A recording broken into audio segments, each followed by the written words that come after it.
মাছরাঙা যখন মাছ শিকারের জন্য কোনো গাছের ডালে বসে থাকে, তখন তার চারপাশ দিয়ে হাজারো ছোট্ট ছোট্ট পতঙ্গ উড়ে যায়, কিন্তু সে নড়ে না। তার পূর্ণ মনোযোগ থাকে পানির নিচে থাকা নির্দিষ্ট ওই মাছটির উপর। যখন সঠিক সময় আসে, সে তীরের মতো ছিটকে গিয়ে লক্ষ্য হাসিল করে।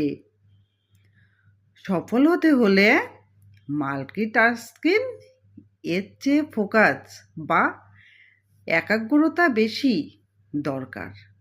আমাদের চারপাশে মনোযোগ নষ্ট করার মতো অনেক বিনোদন থাকবে, কিন্তু আপনাকে মাছরাঙার মতো লক্ষ্যর দিকে তাকিয়ে থাকতে হবে।